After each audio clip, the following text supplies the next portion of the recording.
Join us now, ladies and gentlemen. Welcome back to Tokyo on Fire. Today is July 4th, 2017. History has been made yesterday in an election for the Tokyo Metropolitan Government. Koike Yuriko, the governor of Tokyo, has a massive landslide victory. I'm joined with Michael Cucek. Michael? It's great to be back, and in this case, we have a great story to tell. We do indeed. Koike Yuriko has massed the voters in Tokyo and booted out the LDP, who has had a stranglehold on the Tokyo Metropolitan Government. Yeah, it's been the headlines were, Koike wins, LDP destroyed, and the emphasis for the press and for people looking at the national political scene was the latter, right? Because this has been basically portrayed and by politicians, by the news media, as a referendum on these last 6 months of Mr. Abe's 4.5 years in power. It's been the depiction is that the Abe administration has grown arrogant, has grown sloppy, has become very comfortable in itself. Well, this is news. Well, this is the way that the narrative is being played out here in Japan. And wow, the voters of Tokyo, which is 10% of the population of Japan. 10% of the entire population of the nation is centered here in Tokyo. Inside the Tokyo TMD.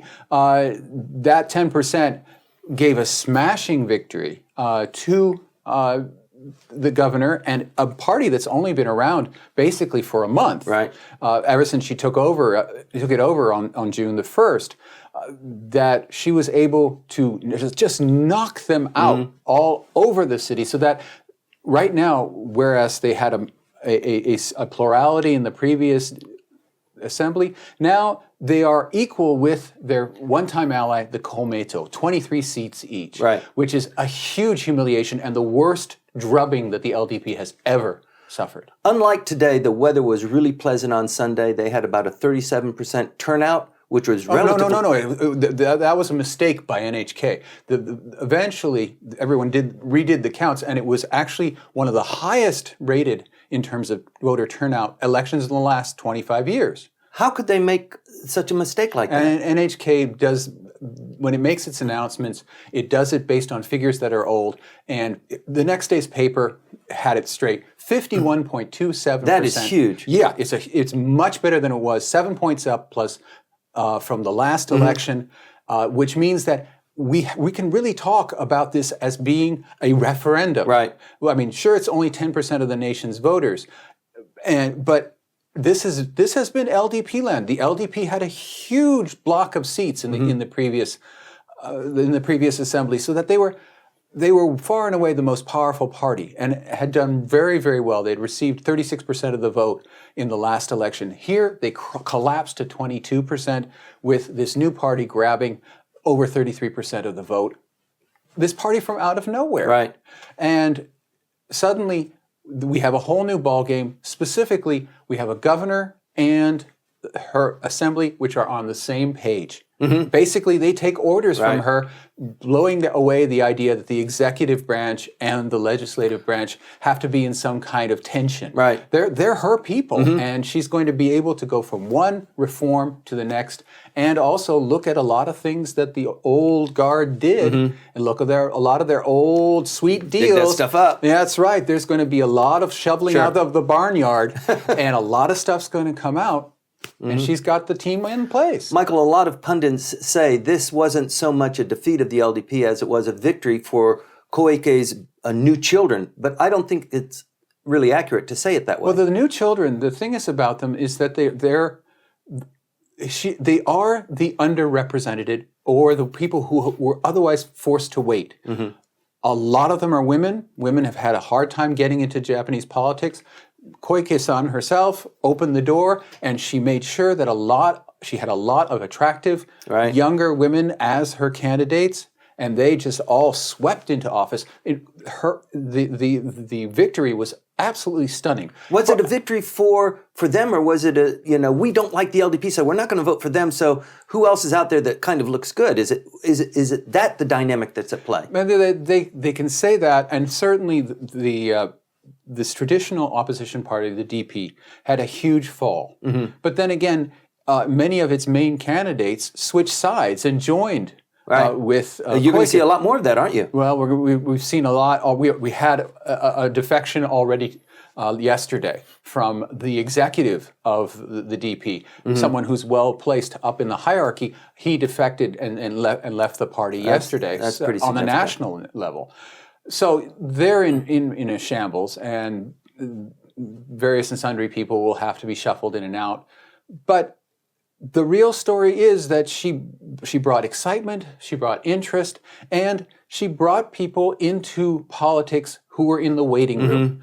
A lot of folks work of her candidates. A lot of them work in international corporations, McDonald's, or Merrill Lynch, or such corporations, either in finance or in corporate positions. A lot of them were until very recently diet secretaries or secretaries of other political figures. One from Mr. Shimomura's staff. Actually. Yeah, they all of these people who would otherwise spend 15, 20 years in the waiting room trying to get into the political process, suddenly they had a way in that got them in now. So they all rushed for it, and they were amply rewarded for what they did. Let's talk about the dynamics, because maybe viewers don't quite catch it. There's the national level politics that goes on throughout Japan, and then there's this local election, this Tokyo metropolitan government. It's different, and the LDP has been running the diet election ever since Mr. Abe has been in power, and the LDP has been running the Tokyo metropolitan government as well. Well, that's changed now. Well, the bridge between them and the whole story really is the Komeito. The Komeito is the political arm of the Soka Gakkai, this lay Buddhist organization that is based in Tokyo. It has its headquarters in the city of Hachioji. And unsurprisingly, the Komeito representative was number one in the Hachioji sub-election. They have been tied to the LDP inside Tokyo, the Komeito, for longer than they've been tied together on the national level. On the national level, they're the coalition partners that are the ruling coalition. But they've been working together on the Tokyo level for much longer. But a coalition of convenience. It was a coalition of convenience, but still, they've been working together, hand in glove. And when they rose together, but they also took the fall together in 2009. The entire leadership of the Komeito on a national level was wiped out in that failure of 2009 that brought in the DPJ government. But Koike, from the very first weeks that she got in her position as governor, broke the alliance that had existed for so long between the LDP and the Komeito. Now, the reason why the two are together is not because they have policy agreement. They don't. They see the world from numbers. That's right. It's a numbers game. The Komeito saw that the LDP would have the most seats and gravitated toward them because it has this basic fear that its organization, which is headquartered and based here in Tokyo, would lose its registration as a religious corporation. That is to say, the Soka Gakkai. It's a vague and ridiculous fear that they would somehow be audited, and made into some kind of other corporation, maybe a Zaidan Hoji, a foundation. But it infects and completely boxes Tokyo politics. They saw Koike as their guarantor, and they switched sides to her. And that meant that all of their extremely devoted voters, and they show up at ridiculous rates of above 85%, they could be counted on in the districts where there were not enough seats for a Komeito candidate to run. And it would be LDP versus Tomi, her new party, the Tokyoites First. And their voters would go in and vote for the new party and sweep her to victory. And that was extraordinarily effective. Right. Tomin won 49 out of the 50 candidates that it ran. The only place that it lost was out in the islands, where the Soka Gakkai isn't.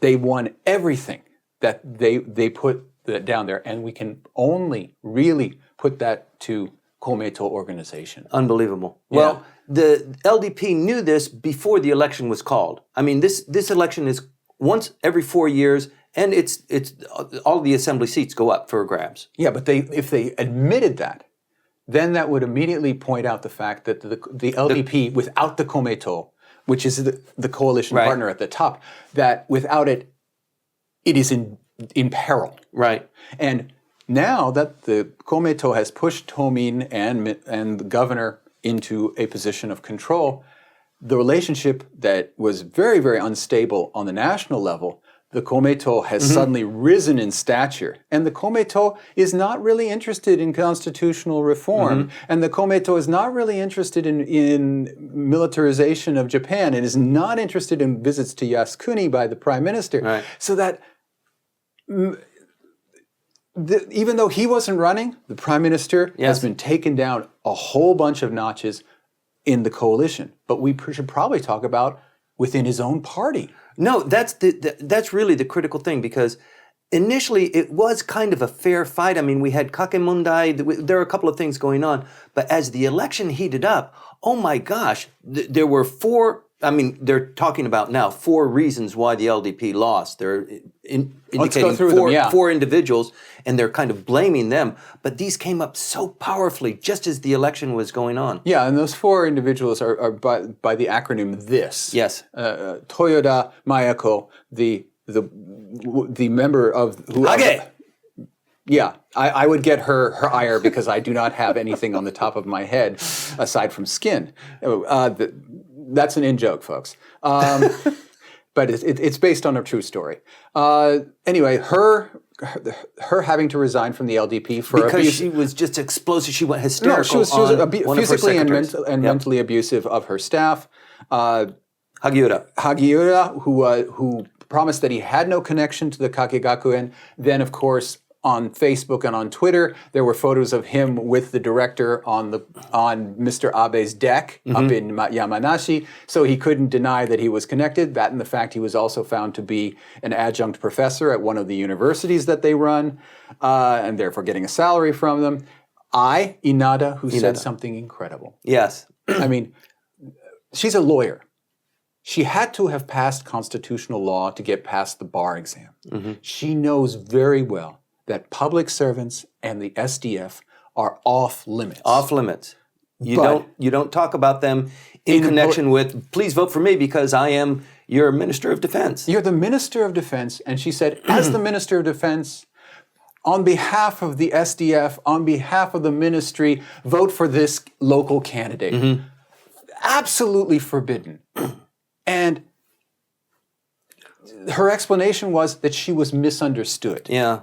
I don't know. I thought maybe somebody had told her to say that because it was so No, this is typical of her. She's had gaffe after gaffe after gaffe, and she's been in complete flaming garbage bin all through this term that she's been the defense minister. It's just been one disaster after another. THI. An S.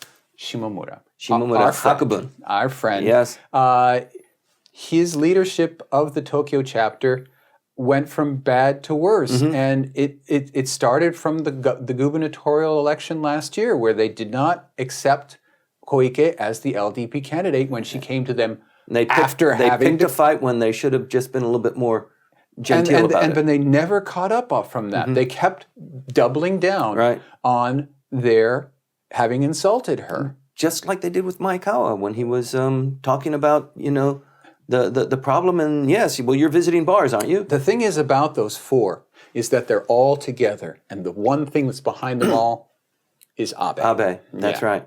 And Abe, they're all friends of Abe. They're all protected group of his proteges. Well, Tanaka is Abe child, Abe children. Abe children and best friends. Shimomura is probably his best friend. They're all his people. And within the LDP, everybody's noticing that. Yes. And they're saying, they're now talking about, because of this election, we've now had a severe slap. We realize we've been slack. Hansei. Hansei and Yugami. We've been slack in our behavior. We've been arrogant. We've been sloppy. We're going to do a restart. reshuffle the cabinet. No declaration has been made, but everybody's talking about it. But the problem is that the person who needs to be shuffled out is Abe. I don't know. That's the conclusion that you want everyone to draw, but I don't know if that's in fact. Well, he obviously can't be. He's the president of the LDP and therefore the prime minister. But they're all his people who created the atmosphere. Now, whether that was really significant for the outcome is practically irrelevant because all the opposition leaders of the Diet, all the newspapers are all pointing their fingers at Mr. Abe and saying, you dude, you've had 4.5 years and you're just been coasting for the last year and all of these scandals, you got to pay. Yeah, I don't know if you'd agree with me, Michael, but any one of these issues, even the THIS or Kakemondai or any of these things in and of themselves would not create this kind of a defeat for the LDP in the Tokyo metropolitan government. But even the creator of the Moritomo Gakuin, in Osaka. In Osaka, he was heckling the prime minister with a wad of million yen That was notes. an amazing thing. First of all, the guy's completely nuts. I would hate to Very be effective though. I mean, but him with a wad of 10,000 yen notes waving at this rally. Okay, Abe first of all the day before stayed the voting away day. from the election. He stayed away because he was so politically radioactive. Huge. And then he came in and he faced a booing crowd in Akihabara, which some people say they were trucked in to follow him and heckle him. But nevertheless, Akihabara has been the place where, for the last 3 elections, for the national elections, that's where they had their final day's rally, and they were huge affairs with the prime minister there, or before that when he was only president of the LDP, in a huge happy bash celebrating Akihabara culture, the AKB48, all that. He was absolutely drowned out by these people. And then Kagoike comes, the guy who started all the scandals with the Moritomo Gakuin, pulls out these cash and starts flipping through Made the money. for TV. Absolutely. It was absolutely made for TV. Absolutely made for TV. Something is underfoot. Right. We have to say that. As you can tell, we get really excited about these sort of things because there are a lot of moving parts, a lot of dynamics going on. We're going to continue to watch this. We invite you to watch it with us. Please stay tuned.